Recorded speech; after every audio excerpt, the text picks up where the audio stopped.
ہماری نماز معزز سامعین کرام، آج کی ویڈیو میں آپ لوگوں کے ساتھ ہمارے پیارے نبی حضرت محمد صلی اللہ علیہ وسلم کا ایک حدیث پاک جو کہ نماز کے حوالے سے ہیں بیان کرنے والا ہوں۔ تمام اہل مسلم سے درخواست ہے کہ اس کو توجہ کے ساتھ سنیے اور اس پر عمل کرنے کی مکمل کوشش کریں۔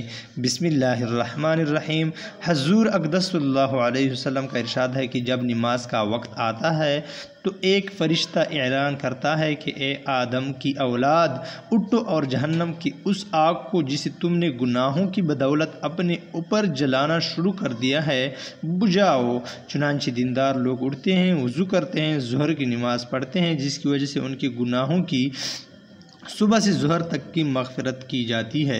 اس طرح پھر عصر کے وقت، پھر مغرب کے وقت، پھر عشاء کے وقت، غرض ہر نماز کے وقت یہی صورت ہوتی ہے۔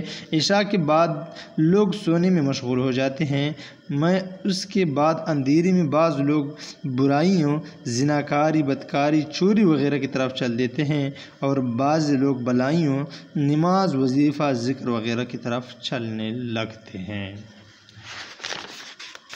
شیخ صاحب فائدے میں لکھتے ہیں، حدیث کی کتابوں میں بہت کثرت سے یہ مضمون آیا ہے کہ اللہ جل شانہ اپنے لطف سے نماز کی بدولت گناہوں کو معاف فرماتے ہیں، اور نماز میں چونکہ استغفار خود موجود ہے جیسا کہ اوپر گزرا، اس لیے صغیرہ اور کبیرہ ہر قسم کی گناہ اس میں داخل ہو جاتے ہیں بشرط کہ دل سے گناہوں پر مذمت ہو۔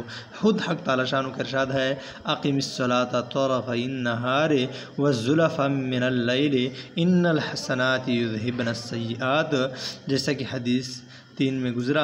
حضرت سلمان رضی اللہ عنہ ایک بڑے مشہور صحابی ہے، وہ فرماتے ہیں کہ جب عشاء کی نماز ہو لیتی ہے تو تمام آدمی 3 جماعتوں میں منقسم ہو جاتے ہیں۔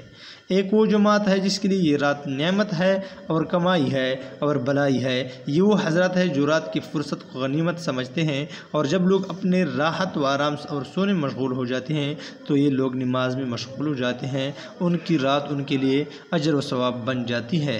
دوسری وہ جماعت جس کے لیے رات و بال ہے، عذاب ہے، یہ وہ جماعت ہے جو رات کی تنہائی اور فرصت کو غنیمت سمجھتی ہے اور گناہوں میں مشغول ہو جاتی ہے، ان کی رات ان پر وبال بن جاتی ہے۔ تیسری وہ جماعت جو عشاء کی نماز پڑھ کر سو جاتی ہے، اس کے لیے نہ وبال ہے، نہ کمائی، نہ کچھ گیا، نہ کچھ آیا۔